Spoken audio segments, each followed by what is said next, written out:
Praise the lord. ప్రభు అయిన యేసుక్రీస్తు నామంలో మీ అందరికీ హృదయపూర్వక వందనాలు తెలియజేస్తున్నాను. ఈరోజు ప్రపంచమంతటా ఒకే ఒక వ్యక్తిని గురించి ఈరోజు అనేక మంది చర్చించుకోవటము, అలాగే ఈరోజు గురించి ఒక ప్రత్యేకంగా అనేక చోట్ల దేవుని యొక్క మందిరాలలో కానీ అనేక మంది చర్చించుకోవడం జరుగుతుంది. ఆయనే ప్రభు అయిన యేసుక్రీస్తు వారి గురించి. నిజమే, ఈరోజు గుడ్ ఫ్రైడే అని చెప్పేసి అందరూ చేసుకున్నారు. నిజమే, గుడ్ ఫ్రైడేకి ఎందుకు యేసుక్రీస్తు ప్రభువారిని సిలువ వేసినప్పుడు గుడ్ ఫ్రైడేని ఒక మంచి శుక్రవారంగా మనం ఎందుకు చేసుకుంటున్నాం? నిజమే, ఆయన నీ కోసము నా కోసము మనందరి యొక్క పాపముల కోసము ఆయన పరలోకము నుండి ఈ యొక్క భూలోకానికి వచ్చి మన యొక్క పాపముల నిమిత్తము ఆయన ఏమయ్యారంటే సిలువలో బలియాగమయ్యారు. అది ప్రపంచం అంతటికి లోక కళ్యాణం జరగడం కోసము, లోకంలో ఉన్న వారందరి కోసము ఇక్కడికి వచ్చి ఆయన బలి అయిన రోజు, మనందరికీ ఒక పాపము నుంచి విమోచనము కలిగజేసిన ఆ యొక్క రోజు. నిజంగా వాక్య భాగంలో మనం చూస్తే యోహాను సువార్తలో 3వ అధ్యాయం 16వ వచనంలో మనం చూస్తే దేవుడు లోకమును ఎంతో ప్రేమించాడు. ఈ లోకంలో చాలామంది ప్రేమిస్తారు. మన స్నేహితులు ప్రేమిస్తారు, మన యొక్క భార్య భర్తను ప్రేమిస్తుంది, భర్త భార్యను ప్రేమిస్తారు, అలాగే తల్లిదండ్రులు పిల్లల్ని ప్రేమిస్తారు. కానీ ఈ లోకంలో ఉన్న ప్రేమలన్నీ ఏదైనా కష్టం వచ్చేటప్పటికి ఏమైపోతాయి అంటే దూరం అయిపోతాయి. కానీ ఆయన ఈ యొక్క లోకంలో ఉన్న మనలందరినీ ప్రేమించి ఏం చేస్తాడంటే అక్కడ కాగా ఆయన తన అద్వితీయ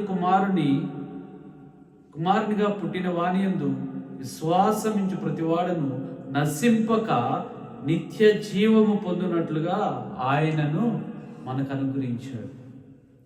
మనము నశించిపోకుండా ఉండడం కోసము ఆయనను మన యొక్క భూలోకానికి పంపించి మన యొక్క పాపముల నిమిత్తము, మన యొక్క రోగముల నిమిత్తము, మనకున్న ప్రతి ఒక్క బంధకముల నుంచి విడిపించడానికి ఆయన యొక్క లోకానికి వచ్చినట్లుగా మనము దేవుని యొక్క వాక్యం ద్వారా మనం చూస్తున్నాం. ఈ లోకంలో మనల్ని ఎవరు ప్రేమించలేదండి. నీ యొక్క పాపాన్ని పోగొట్టడానికి ఎవరు ఇక్కడికి రాలేదు. నీ యొక్క పాపాన్ని తీసివేయడానికి ఏ ఒక్క మనిషి కూడా ముందుకు రాలేదు. ఆయన మన యొక్క పాపాలను భరించాడండి, మనకు వ్యధలను వహించాడు. మనకున్న ప్రతి ఒక్క రోగాన్ని ఆయన మీద వేసుకొని ఆయన బాధించబడినట్లుగా మనం చూస్తున్నాం. ఈ లోకంలో ఆయనను ఎవరు గుర్తించట్లేదు. ఈ లోకంలో ఆయన యొక్క ప్రేమను ఎవరు గుర్తించట్లేదు. ఆయన లోకాన్ని ప్రేమించాడు. లోకాన్ని ప్రేమించి ఆయన మన దగ్గరికి వచ్చి మన యొక్క పాపం నుంచి విడుదల కలిగి చేసినట్లుగా మనం చూస్తున్నాం. అంత గొప్ప ప్రేమామయుడు మన యేసయ్య. ఈరోజు నీ యొక్క స్నేహితుల్ని ప్రేమించవచ్చు, కానీ నీ దగ్గర డబ్బు లేకపోయినప్పుడు, నీవు రోగిష్టిగా ఉన్నప్పుడు నీకు దూరంగా వెళ్ళిపోతూ ఉంటారు. ఈరోజు నీ యొక్క బంధుమిత్రులు నేను ప్రేమించవచ్చు, నీ దగ్గర డబ్బు ఉందని చెప్పేసి. డబ్బు లేనప్పుడు నీకు దూరంగా వెళ్ళిపోతూ ఉంటారు. కానీ ఆయన ఒక తల్లి కన్నను, ఒక తండ్రి కన్నను, అలా అనేక మంది కన్నను ఆయన ఏంటంటే నిన్ను ప్రేమించే దేవుడు. ఆయన నీవు ఎటువంటి ఘోర పాపి అయినప్పటికీ ఆయన నిన్ను ప్రేమిస్తూనే ఉన్నాడు. ఆయన నిన్ను రక్షించడానికి ఈ యొక్క లోకానికి వచ్చాడు. నిజంగా యెషయా గ్రంథంలో మనము యెషయా గ్రంథము 53వ అధ్యాయంలో మనం చూస్తే ఒక మంచి వాక్యాలను మనం చూస్తున్నాము. యెషయా గ్రంథము 53వ అధ్యాయము మనము గమనించినట్లయితే ఇక్కడ ఆ యేసుక్రీస్తు ప్రభువారి గురించి యెషయా గ్రంథంలోనే అక్కడ వ్రాయబడినట్లుగా మనం చూస్తున్నాం. 53వ అధ్యాయము 3వ వచనం నుంచి మనం చదివినట్లయితే అతడు తృణీకరింపబడిన వాడాయను, మనుషుల వలన విసర్జింపబడిన వాడాయను, వ్యసనాక్రాంతుడుగాను, వ్యాధిని అనుభవించేవాడుగాను, మనుషులు చూడనల్లని వాడిగాను ఉండెను. అతడు తృణీకరింపబడిన వాడు కనుక మనము అతనిని ఎన్నిక చేయకపోతిమి. నిశ్చయముగా అతడు మన రోగములను భరించెను, మన వ్యసనములను వహించెను. ఆయన మొత్తబడిన వానుగాను, దేవుని వలన బాధింపబడిన వానుగాను, శ్రమ నొందిన వానుగాను మనం అతన్ని ఎంచితిమి. మన అతిక్రమ క్రియలను బట్టి అతడు గాయపరచబడెను, మన దోషములను బట్టి నలుగగొట్టబడెను. మన సమాధానార్థమైన శిక్ష అతని మీద పడెను, అతడు పొందిన దెబ్బల చేత మనకు స్వస్థత కలుగుచున్నది. మనందరము గొర్రెల వలె త్రోవ తప్పిపోతుంది, మనలో ప్రతివాడును తనకిష్టమైన త్రోవను కలిగి. యెహోవా మన అందరి దోషములను అతని మీద మోపెను. అతడు దౌర్జన్యమును ఉండెను, బాధింపబడిన అతడు నోరు తెరవలేదు. వదకు తేబడి గొర్రె పిల్లను బొచ్చ కత్తిరించు వాని ఎదుట గొర్రెయు మౌనముగా నుండినట్లు అతడు నోరు తెరవలేదు. అన్యాయపు తీర్పు నందిన వాడై అతడు కొనిపోబడెను. అతడు నా జనుల అతిక్రమను బట్టి అతడు మొత్తబడెను. నిజంగా ఈ యొక్క వాక్యాన్ని మనము గమనించినట్లయితే ఆయన ఎంత బాధించినా కానీ ఏంటండి, ఆయన నోరు తెరవలేదంట. ఇంకా మన అతిక్రమను బట్టి ఆయన ఏంటంటే గాయపరచబడ్డాడు. నిజంగా యేసుక్రీస్తు ప్రభువారిని చూస్తే ఆయన ఎందుకు సిలువ వేయబడ్డాడు? నిజంగా ఆయన యొక్క సిలువ వేసేటప్పుడు ఆ యొక్క కొరడాలతో కొట్టినప్పుడు, బాధింపబడినప్పుడు, ఉమ్మి వేసినప్పుడు ఆయన నోరు తెరవలేదంట. ఆయన నోరు తెరవలేదు. ఆయన ఎటువంటి బదులు పలకలేదు. చాలామంది ఈ యొక్క కాలంలో మనం ఏదన్నా ఒకరిని ఏదన్నా అంటే ఏమవుతుందంటే మళ్ళా రివర్స్ కొడతారు. ఒక చెంప మీద కొడితే రెండో చెంప కూడా ఏంటంటే వాచిపోయేటట్టు కొట్టేస్తారు. కానీ యేసుక్రీస్తు ప్రభువారి మీద ముళ్ళ కిరీటం పెట్టినప్పుడు, ఉమ్మి వేసినప్పుడు, ఆయనను ఏంటంటే కొరడాలతో కొట్టినప్పుడు, ఆయనను బాధించినప్పుడు, ఆ యొక్క రక్తము దారాలుగా కారుచున్నప్పుడు ఎంత బాధ అనుభవించాడండి, ఎంత బాధ అనుభవించాడు. ఆయన మీద ఉమ్మి వేసినప్పుడు ఏంటంటే సహించుకున్నాడు. నిజంగా ఆయన ఏంటంటే మన కొరకు మనము చేస్తున్న ప్రతి ఒక్క పాపము నిమిత్తము, ప్రతి ఒక్క బాధ నిమిత్తము ఆయన అనుభవించినట్లుగా మనం చూస్తున్నాం. నిజమే, ఆయన పొందిన దెబ్బల చేత మనకు ఏంటంటే స్వస్థత కలుగుతుందంట. ఈరోజు స్వస్థత కావాలంటే ఆయన ఎప్పుడో మనకి స్వస్థత ఇచ్చి ఉన్నాడు. ఆయన మన అతిక్రమముల కొరకు ఆయన నలగగొట్టబడ్డాడంట. మనము పడవలసిన శిక్షను ఆయన తీసుకున్నాడు అనమాట.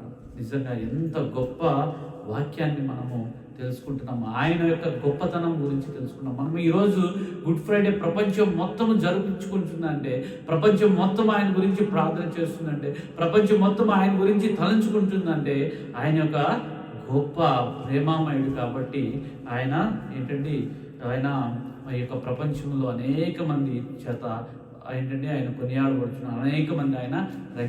అనేక మంది ఆయనను తెలుసుకుని రక్షించబడుతున్నారు. నిజమే, ఈరోజు నీవు చేస్తున్న పాపాల నిమిత్తం, నువ్వు చేస్తున్న అబద్ధాల నిమిత్తం, నువ్వు చేస్తున్న ప్రతి ఒక్క ఘోరమైన పాపం నిమిత్తము ఆయన సిలువలో మరణం పొందాడు.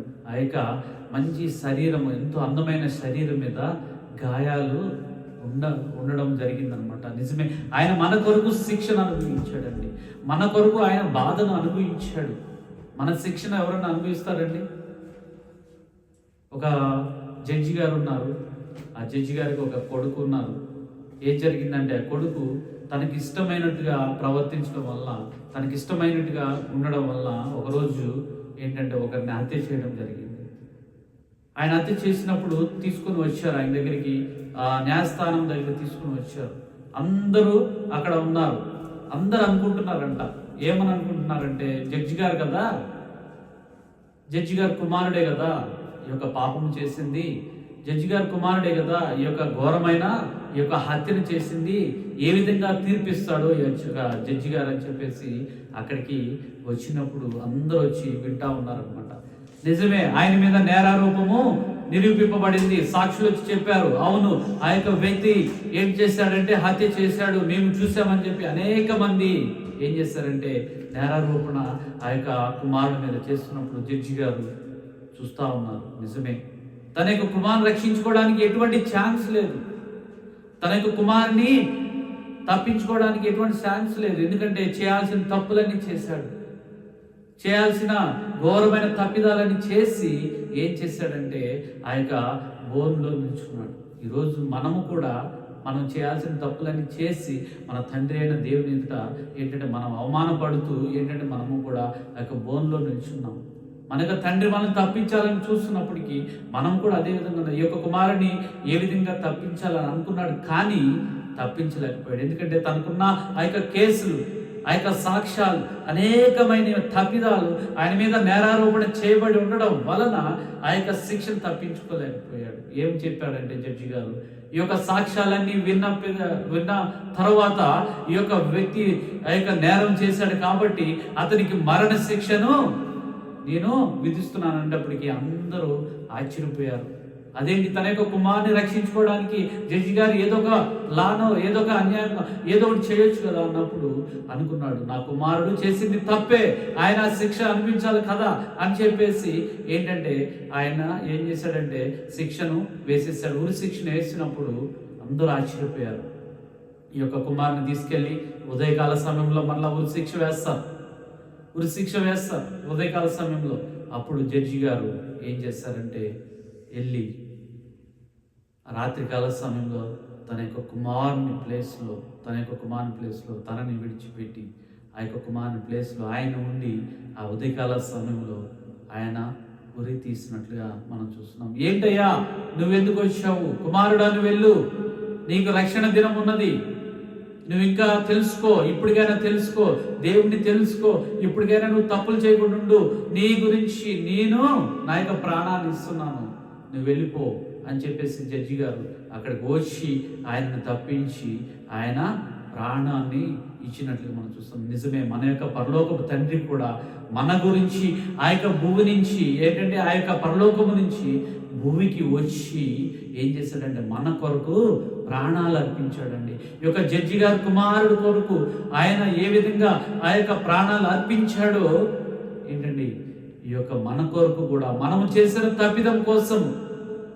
మనము చేసిన ఆ యొక్క ఘోరమైన పాపము కోసము ఆయన ఏం చేశాడంటే మనల్ని ప్రేమించి ఆయన యొక్క సిలువలో బలియాగం అయ్యాడు. నిజమే, 7 మాటలు యేసుక్రీస్తు ప్రభువారు సిలువలో పలికిన 7 మాటలు మనం చూస్తే ప్రపంచం మొత్తమే ఆశ్చర్యపోయింది. నిజమే, ఎంత బాధించినప్పటికీ ఆ సిలువలో ఆ యొక్క సాగిన యాత్ర మనం చూస్తే కాళ్ళకు చెప్పులు లేవు, ఎర్రటి ఎండలో ఏమైపోయాడంటే నడిచాడు. ఆ యొక్క సిలువ భారాన్ని మోసుకుంటూ వెళుతూ ఉన్నప్పుడు ఆయన యొక్క కాళ్ళు కందిపోయింది, ఆయనకి చెమటలు పట్టేసి నడవలేకపోయాడు, సొమ్మసిల్లిపోయాడు, అలిసిపోయాడు.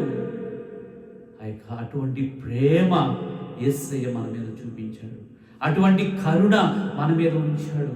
నీవు పొందాల్సిన శిక్షను ఆయన పొందాడు. ఈ యొక్క జడ్జి గారు కూడా కుమారుడు పొందవలసిన శిక్షను ఆయన వేసుకొని కుమారుడిని రక్షించాడు. కుమారుడు అయ్యో నా తండ్రి నా వలన చనిపోయాడు, నా కొరకు ప్రాణం పెట్టాడని గుండెలు ఏడ్చుకుంటూ నేను ఇంకా ఈ తప్పు నేను చేయను, ఈ తప్పు నేను ఇంకా ఎప్పటికీ నేను చేయనని చెప్పేసి ఎంతో గుండెలు రోదన పడుతూ తన మారు మనసు పొంది ఆయన మరలా మంచి మనిషిగా మారటం మనం చూస్తున్నాం.